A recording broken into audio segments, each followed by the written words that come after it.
As we gather this afternoon, we lean into these ancient words and their wisdom.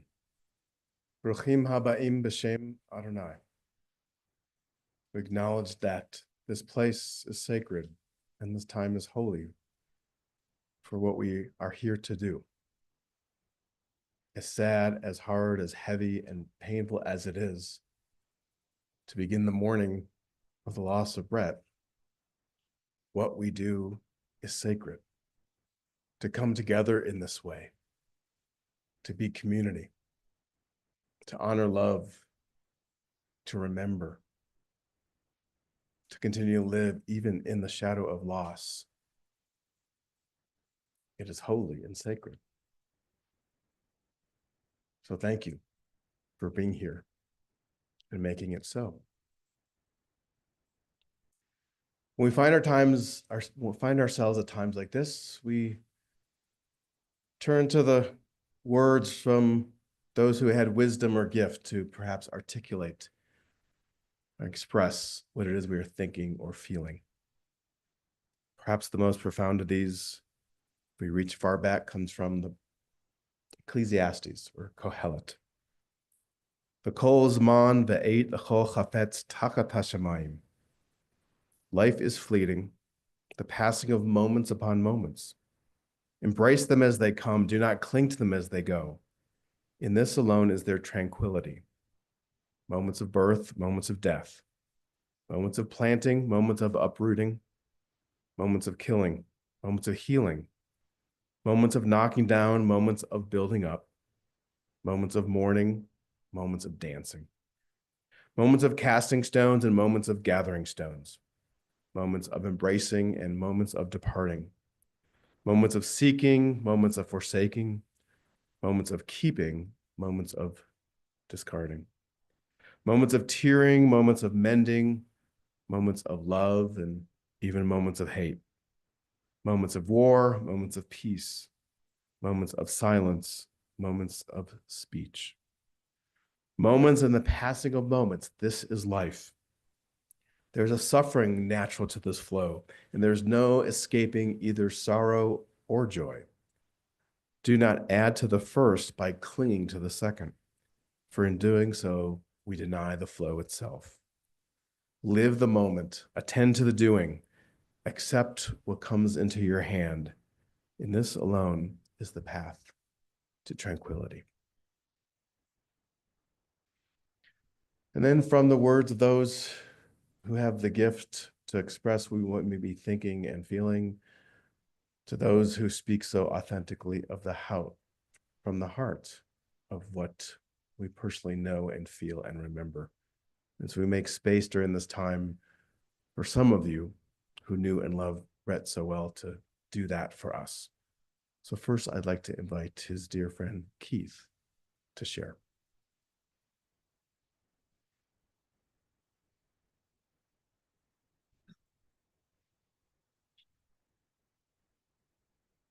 Well, I wasn't expecting to lead this parade, but here we go. Hi, my name is Keith Grant, and I'm one of Brett's oldest friends. Um, and I know just only one of a few as I look out here and see all your faces, which is a testament to the kind of man sorry, that, that he was. Whew, this is tougher than I thought it was going to be. I'm sure as I share some of my experiences with Brett with you, it'll resonate with all of you and probably sound similar to your experiences that you've had with Brett. For I've never known anybody with a bigger heart than Brett. Never too full to take on another friendship, to take on one more person who might have needed help, or to mentor one more young person that needed some guidance, some love, some kindness, some compassion. That's just the kind of man Brett was. And those are the gifts that he gave to me and probably so many other people. And those are the gifts that I'm going to carry with me forever. when I think of Brett. As I said before, Brett and I go way back. We met in 1987. I may not be his oldest friend, but I'm one of them. It was his first year in college, my second year, and we lived in the same dorm. And back then, dorm life was like living in a community. You know, we all knew each other. We all knew each other's business. Um, we hung out together. We did activities together. You know, we had a great time together. When I first met Brett, I'll be honest, my first impression of him was not good. I felt like he was just this goofy kid that was trying way too hard to push his way into the mix. And I just didn't have a good feeling about him at first. But I quickly realized that that's just who he was. He was just a genuine dude, just a nice guy, friendly, charismatic, and just loved people and loved the social aspect of life. And I'm glad I did not listen to my first instincts about him, because we quickly became friends that first year in college, and we've been brothers ever since. And that relationship was solidified the first time I met his family. He invited me to dinner over in Longmont to have dinner with his family, and they embraced me. They welcomed me with such love and kindness, and I was sold immediately. Um, Karen always was nurturing, treated me with such respect and kindness, and always trying to feed me. You're too skinny. You need to eat more. And of course, John, what a great man. I mean, he was the epitome of what a man was: kind, gentle, caring. He was a father figure to me when I didn't have one in my life at that time. And I'll never forget him for that. And of course, Russell. I immediately took to Russell. He became my little brother immediately. You know, he was kind, caring, embraced me as well. In fact, later in our relationship, I was going through a rough time, and he took me in and let me stay with him for a couple months. So, and I'll never forget that from Russell. Um, you know, and as we finished up college and grew up together, you know, our career paths went a different way. You know, we had the same major, took the same classes, did some of our clinicals together. But our career paths took us in different directions. You know, we still stayed in touch. We still got together all the time. And then, of course, he met Rachel. And I was blessed to be a part of their wedding and be a groomsman in their wedding, and got to watch his family grow. And then a few years later, I met my wife, Tammy, and we married. And I had the pleasure of having Brett as my best man. Um, and through the years, as the kids grew older, you know, we found it harder and harder to find time to spend together. But when we did, we made the most of it. We celebrated each other's kids. He loved my kids, just like I love his. And we celebrated their triumphs, no matter what they were. We tried to make it to each other's kids' games as much as we could. And as they got older and older, it just became harder, but we still stayed in touch. We still text, we still talk. But I've been so blessed over the years to be a part of this extended family that he's given to me, and the gifts that this family has given to me. He continues. I mean, he always inspired me to be better, and he'll continue to inspire me in that way. He had a passion for his family, his career, his friends, everything that he did. And that just makes me want to be a better man too. And because of him, I'm truly grateful to you, Karen, Russell, Rachel, Allie, David, and Aaron, for letting me be a part of your extended family. Brett's legacy of love, compassion, kindness will live within all of us for years to come. And we'll just continue to share that with each other as we go through life. And remember him. I love you guys. Thank you.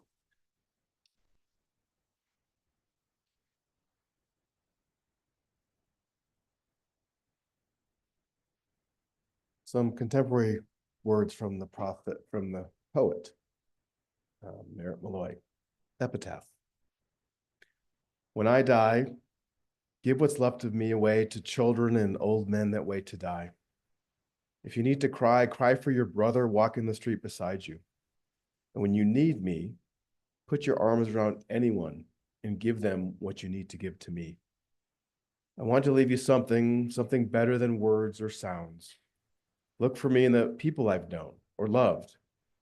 If you cannot give me away, at least let me live on in your eyes and not on your mind. You can love me most by letting hands touch hands, by letting bodies touch bodies, and by letting go of children that need to be free.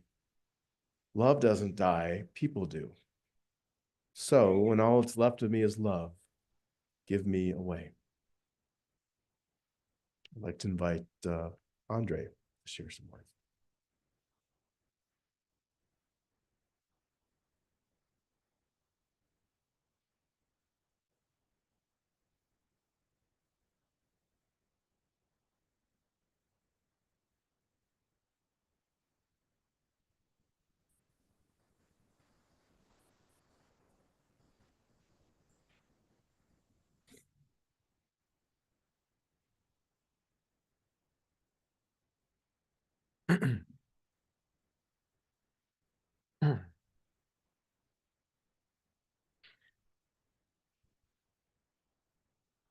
Well, I could be anywhere right now. But this bread choice,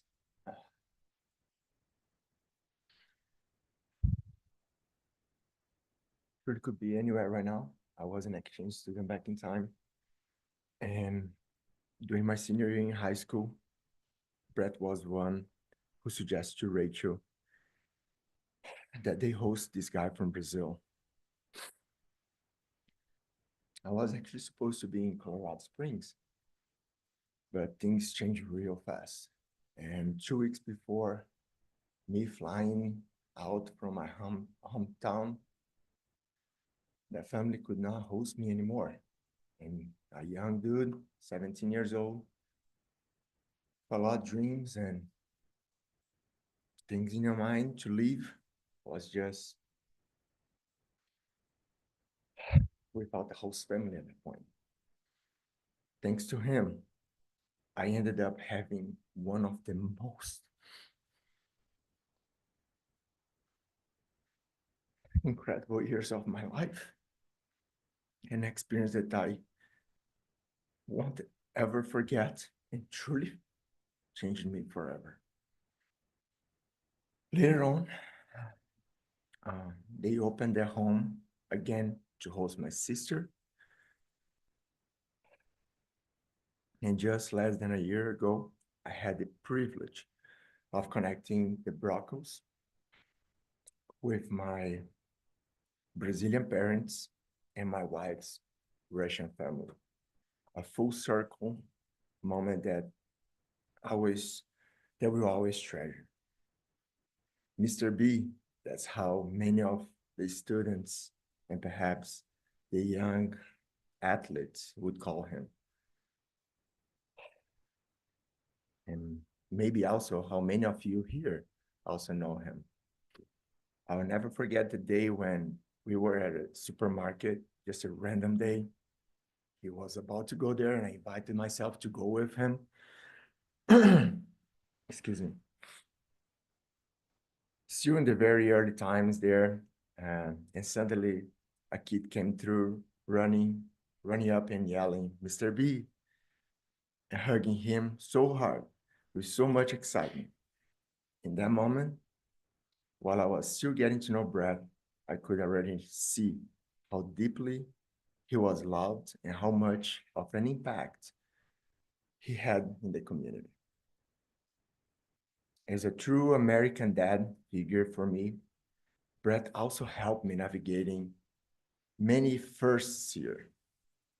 After I moved to Denver from my hometown in Brazil, it was later on. He helped me buy my very first car. The car was 3 times as old as I was. Even though I was already seasoned in driving stick shift cars in Brazil in crazy roads, Brad still took the time to teach me how to drive an automatic. Patiently walk me through it like only he could.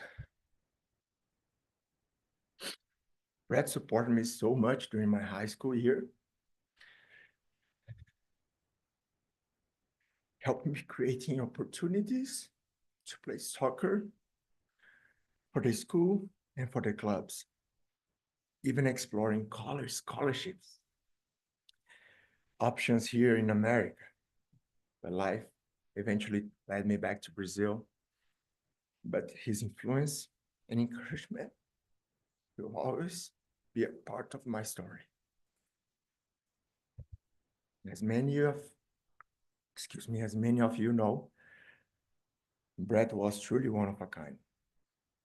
His love for family, coaching, and sports was contagious, and he made the difference wherever he went.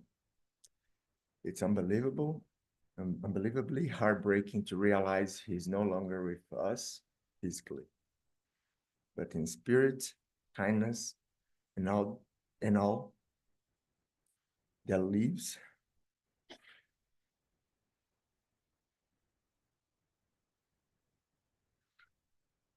He will always hold a very special place in my heart. And for that, thank you, Mr. B.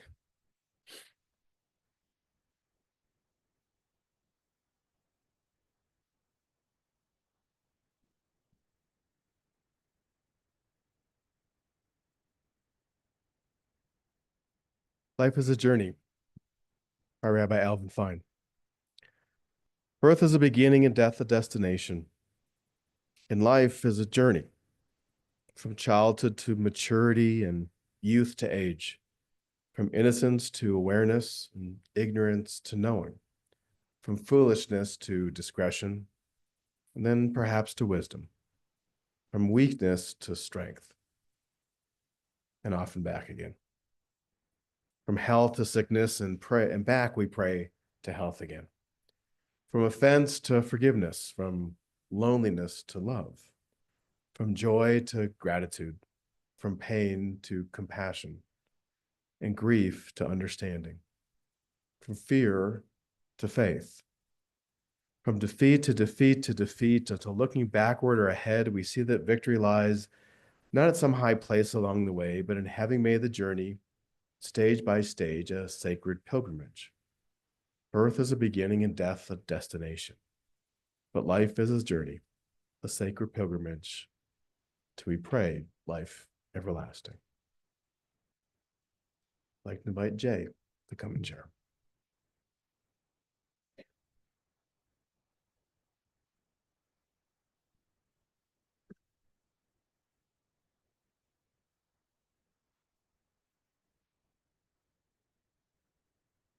Uh, Hello, everyone. My name is Jay Yoon. Actually, I go back a little bit farther than Keith. So if he said he's old, then I'm really old.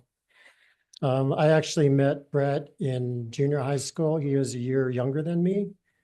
But as soon as I met him, he's like one of those Spangler elementary kids. I went to the other rival elementary school, and but he didn't see any kind of boundaries or anything. He was very friendly, and we met each other and became friends pretty easily. So I consider myself to be one of his brothers as well. So we spent our time in our youth in the early to mid 80s. So I'll give you some context about Brett during that time, because a lot of you didn't know him around then. So I ended up going to University of Colorado, and then he went to UNC. And then we kind of went off in different directions and I went off to Seattle. But since then, we still stayed in touch. And so we're some of the, you know, it's kind of difficult when you're in different states, but we've managed to stay in touch. And that's pretty rare, I think. So let me tell you about Brett before he became Mr. B or Coach Brakel or those kind of things that you would know. So he was my loyal wingman. If you could have one in junior high school or high school. We didn't really know what we were doing, but we hung out, and maybe that's a common story. But for us, we were, it was all about band after a while in high school. And we were band geeks, and I'm still a band geek, and I'm proud of it. That shaped our futures, I think. That was really good chance to be hanging out and sharing experiences and learning from each other. But I'll talk about band a little bit later. So outside of school, we did the typical friend things. So we went to movies, concerts, we went bowling, we played a lot of tennis outdoors, and we just hung out with the families, like you just heard. So the Brakel family invited me in, and we just hung out. We ate a lot. Our family reciprocated. We invited Brett out. And we just hung out and did normal teenager things. So let me tell you about Brett's style. So what was Mr. B like when he was a teenager? You may be wondering. So he drove an old gray Datsun.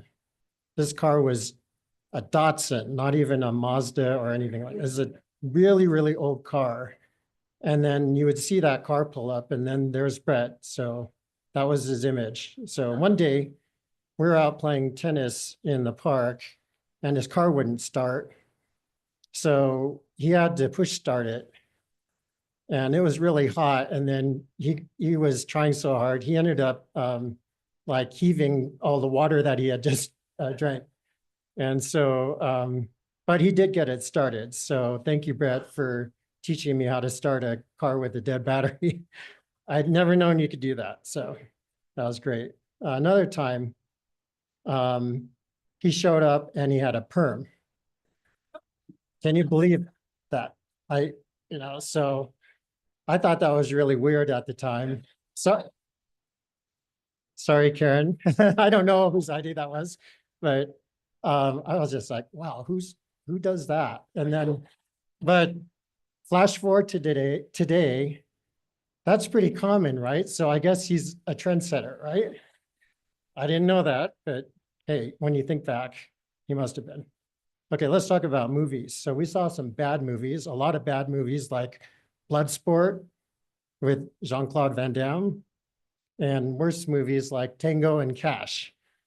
So, some of you have seen that movie, I guess. So we also saw one movie called Iceman, which was about a Neanderthal that was unfrozen from the ice and came to life. But back then, Brett had a unibrow. I don't think he has it anymore. And I think he listened to us when we gave him some advice to do something about that. But after we saw the movie Iceman, he became Iceman. So that was a pretty fun time. But thank you, Brett, for hanging out with me and turning absolutely awful movies into absolutely memorable movies that we can talk about even today like this. So let's talk about bowling. So one day we went to Main Street Lanes in the middle of the winter, and my car got stuck in the ice in the alley behind that bowling alley. And then so Brett bailed me out, because if I called my dad to help, I would have gotten in big trouble. But John came out and rescued us. And so thank you, Brett and John, for rescuing me and getting me out of trouble. Hanging out with the family, we were just, like I said, we had spent hours at his house. And Brett would come over and my mom would make him Korean food. So then he, even years later, he would talk about the mandu and japchae and bulgogi and things like that that you would eat. And I was just surprised at the time because besides us, there's probably no other Korean food in Longmont at the time. Oh, there's one more thing. So we would take a weekly trip to Denver for Korean groceries, not too far from here. So we'd have to drive 45 minutes. And so once a week we would do that. And then we would go out to eat. So he came with us once in a while. And then years later, he still remembers eating the meatballs and the name of the restaurant. And it's Nanja Wanja is what it's called. And it's the Sandong restaurant. And I was shocked to hear him remember that many years later. So thank you, Brett, for being open to new cultures and experiences, because that helped having a buddy along with me. We went to prom together. We double dated. I don't know exactly whose idea that was, but I remember he ordered this massive steak and he finished about half of it. It was like a bone-in ribeye or something like that. But thank you for being my wingman on that and making a nervous little kid more comfortable on the date. So I was not a experienced dater at the time. And probably thank you for making the two girls more comfortable as well. Concerts, we would see concerts like Spyro Gyra, and we also went to Chicago at Red Rocks. So that was a great experience. During one of the concerts, we were sitting there, and then Brett was sitting here and I was sitting here, and he said, "Hey, look down that way." And then somebody was passing a marijuana cigarette down the aisle. And then so I kept coming down the aisle and it would get smoked and passed to the next person. Maybe today it's not that big of a deal, but back then to teenagers, we were thinking, hey, this is illegal. What's going on here? But you could smell it. And anyway, it was coming closer and closer to us. And we were just kind of nervously trying to figure out what to do until it got passed over us to the next people. So that was a memorable experience, but thank you, Brett, for sticking with me while we got left out. Tennis. So we played a lot of tennis in the park in the summertime. I was better than him at first. That didn't last very long, but for a few years we would play. And I think he was keeping score, like, okay, you're up. I don't remember what he said. It was like 45-5 or something like that. And then he got lessons. He got a lot better. I went off to college. I stopped playing. And I knew if we kept playing, if we played again, he would absolutely school me. But he didn't insist on it. So thanks for that. You would have made the record like 5 to 200 or something like that. I mean, yeah, whatever, you would have smoked me, but thanks for that. And then also you were able to introduce me to the winner of Wimbledon, Boris Brakel. That's what he called himself. So Boris Becker was the winner of Wimbledon at the time. And then after that, he called himself Boris Brakel, the self-proclaimed winner of Wimbledon. So he tried to emulate him, and he did not a bad job. So Brett and I also played sax. So this is more about our band geekness. Concert band, marching band, jazz band especially. And I see Darren here. So thanks for coming, one of our bandmates. We had Mr. Bill Wilkinson, who recently passed away. And that was kind of our identity at the time. So marching band was playing Emperata Overture, football halftime shows, We had competitions, concert band competitions, bus trips, jazz band. We did a lot of concerts. We actually met Doc Severinsen. Some of you remember him from the Tonight Show. He came to Longmont once. We went to Disneyland like a lot of kids do. We played Channel One Suite. That is a classic for us. So thank you, Brett, for being there as my bandmate in many, many different experiences. We were also in each other's weddings as brothers, and I flew back home to Colorado, and many of you were there. Today reminds me of that. Just a hot day in Colorado, very sunny, and this kind of brings us full circle back to that moment. Thank you, Rachel, for being such a good life partner for Brett.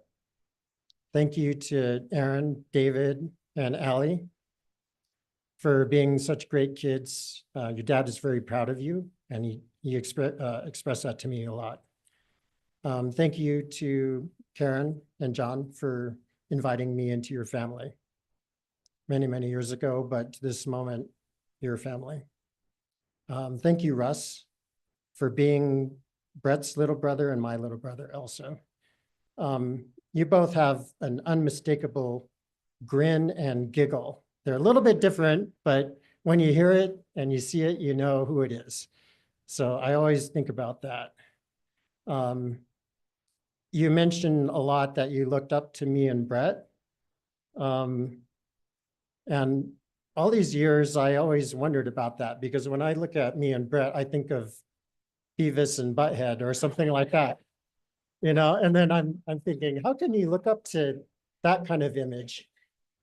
But as you're hearing today, Brett's love and his devotion to his friends and family are so strong that now I understand that's what you're looking up to. I think some of that may have rubbed off on me. And so maybe when you tell me that you look up to me, then that's probably what you're saying, I think. So lastly, I did have trouble reconciling his recent downturn in health. And I just thought about, losing him and not being able to see him. But then suddenly I started seeing his image with that grin and giggle. And then he just kept laughing at me when I would imagine him. And so I thought, he knows something that I don't know. But so that's what I'm thinking right now. He's somewhere laughing at us, and then he's also jamming in Mr. Bill's jazz band right now. So he's having an awesome time. I really appreciate his time spent here with me. Same with the Brakel family. I wish you all the best. Take what you've learned from him. All of us will, and we'll be better for it. So thank you very much.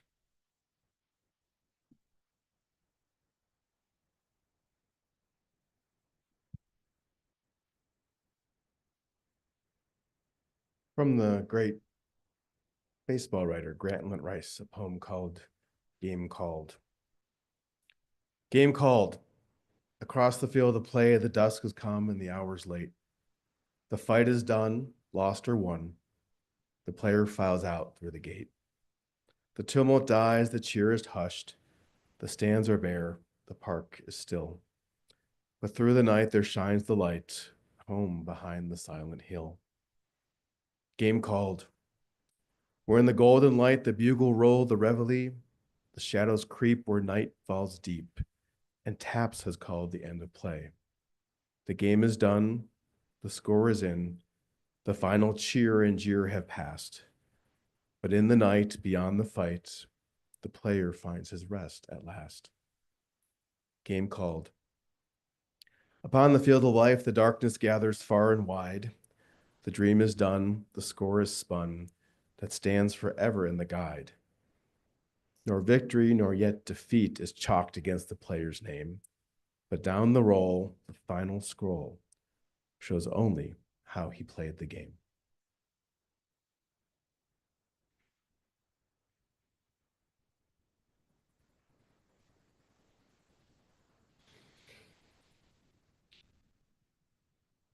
I was fortunate to come to know Brett as he chose that he wanted to become Jewish. That was the beginning of my connection with him many years ago. And then his family, which grew during that time. And so that's my lens as I reflect with you and try to capture even a bit of his essence.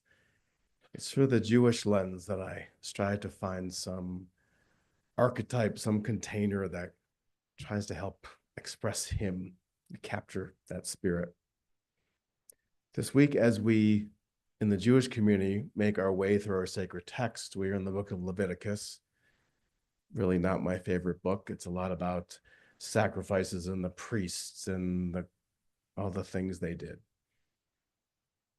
As I thought about those stories and those people, those priests, I kept coming back to Brett. And you may think, wait a minute, priests, Brett, it's not really a great fit. I mean, priests, they're kind of high and mighty and fluting and doing their thing. They're all dressed fancy, dealing with the bloody guts and gore of the sacrifices. And okay, he was the cook in the kitchen, so there was that playing with the animal meat. But goodness, he certainly was not a highfalutin. He was certainly not that guy. And from what I remember about Brett, he was always dressed like a gym teacher. So he didn't have fancy things that he was wearing. So yes, on the surface, it doesn't matter. As I reflected more about the priests and their roles and who they were within their community, something really true felt to me and Brett.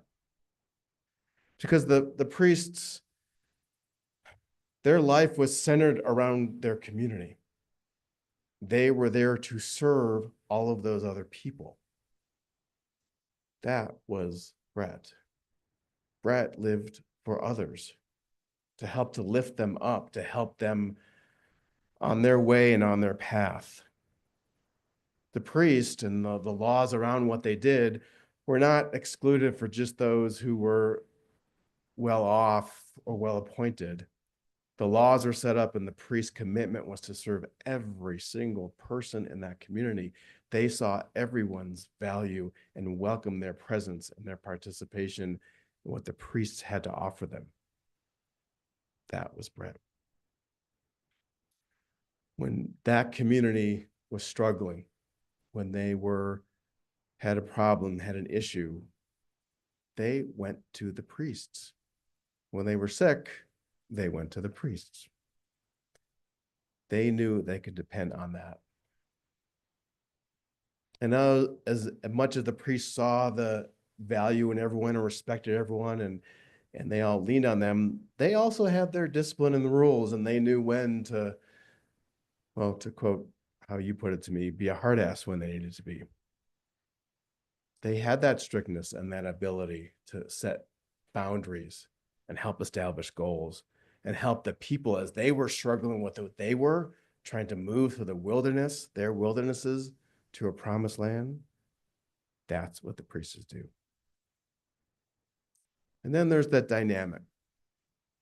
Because as much as the priest lifted those other people up, and the priests depended on those people that serving them, that knowing them, that loving them, that coaching them is what gave them meaning, gave them power. The priest wealth, you may or may not know this, all the other tribes, they own land and cattle and things, and they acquired material wealth. The priest did not. The priest's job was to serve, and their wealth was in the people, in that connection and what they gave. And that's where Brett's wealth was as well. And the kicker, the clincher, is that when the priests did their job, fulfilled their role, the sacred texts tell us when that happened, they invited the presence of the divine into the world. And whatever you may call divinity, your God, I think you may understand that truth. that Brett, by being Brett and connecting and coaching and loving and caring, invited divinity into our world as well.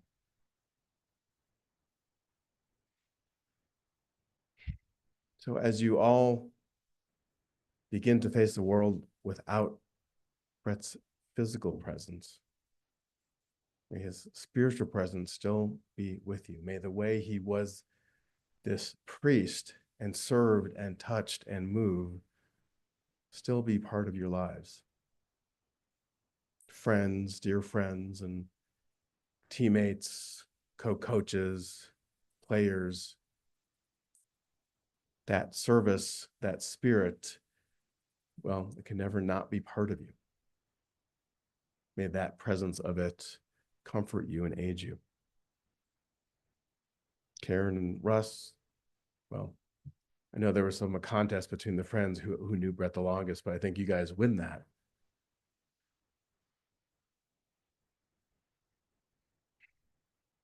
You knew him in the unique, special history of families that we all share in our own ways, that we can put words to, but are beyond words, are in heart and spirit. And the way our families are always part of us. May that presence lift you up. And you too, Karen, especially, as losing a child, no matter what age it is a tragedy, is a pain unlike any other. May the love of Russ and those who are with you still help you carry that burden and mourn his loss. Allie and David and Aaron, I don't need to tell you how much your dad was proud and loved you, because as you told me, he told too many people too much how great you are. And I'm not going to pretend to say the words that make this better or easy.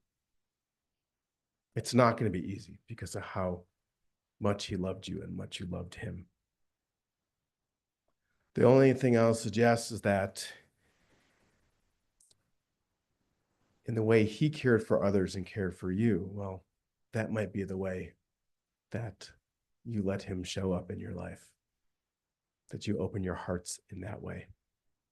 And when you do that, and maybe even when you let others care for you like he did, he will live, and that will help at least a little bit lighten this burden for you. Rachel, I love that when people talk about Brett, they talk about his giggle. And yet, if I remember correctly, your giggle was something he loved about you. I love that because I think it speaks to your connection. My sense is you had fun. You were an adventure together, and you played and you laughed, even when life took its turns and brought its challenges. That was a component of what you shared and what you overlap on, and also in that yin and yang of what you're different about.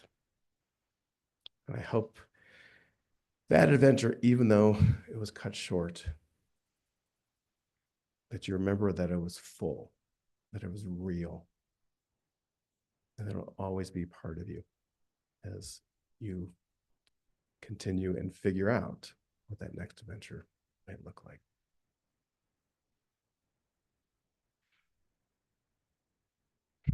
So as we recall and remember and honor and celebrate this soul, I think it's not a reach to say that we all understand what it meant to be served, to be cared for, to be lifted up by this priest, this soul. Let's all take a few moments of silent memorial to honor, to remember, to celebrate the life of Brett Brakel.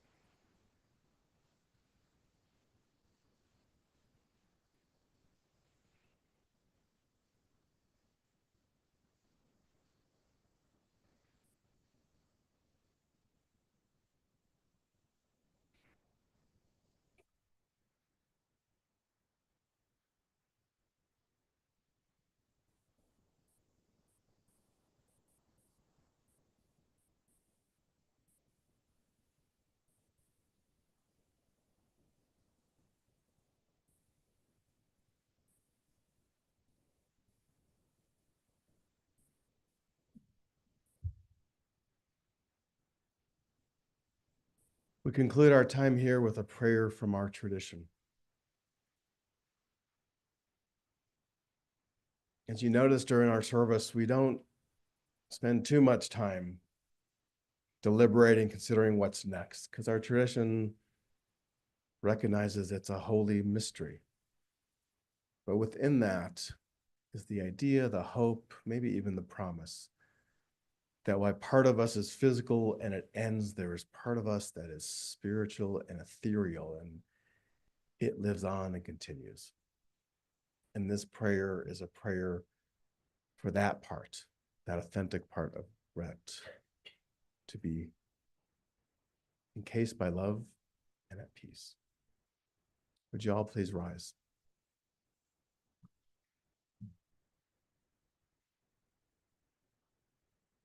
El male rachamim shochein bamromim, hamtzei menucha nechona al kanfei shchina. Im kiroshim utoharim kuzohari kia mazhirim et nishmat Alon ben Avraham Basara, shehalach laolamo. Ba'al harachamim yasirehu kbeseter kanafav laolamim, vayitzor bitor hachayim et nishmato. Adonai hu nachalato, v'yanuach al mishkavo v'shalom. O great wellspring of life and compassion, eternal spirit of the universe, grant perfect rest under the sheltering wings of your presence to Brett, who has entered eternity. Author of mercy, may he find refuge forever in the shadow of your wings, and may his soul be bound up in the bond of eternal life. May the Eternal One be his inheritance, and may he rest in peace. And let us all say, Amen. Please be seated.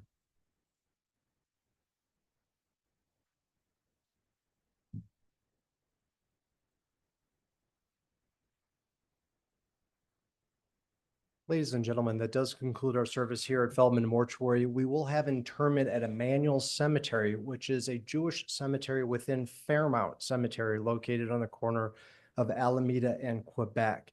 You are all invited to the interment. We do not have an escorted procession today, so you are welcome to start making your way as soon as we excuse you out of our chapel. If you need directions, they are in those handouts on the back of the Shiva and condolence call information. Just make your way there. If you end up following the hearse and family cars, we'll need to ask you to follow all traffic laws, just like we will be following all traffic laws. The biggest request I can ask you at this time, however, is not to come forward and trying to speak with a family. It will delay their process in getting to the cemetery. I'm going to excuse them and get them right to the family room, and we're going to ask you all to get back to your cars and start making your way either home or to the cemetery at this time. Thank you all for your attendance. If you're asked to be a pallbearer, just remain in your place at this time. We'll get you in just a little bit. Thank you very much.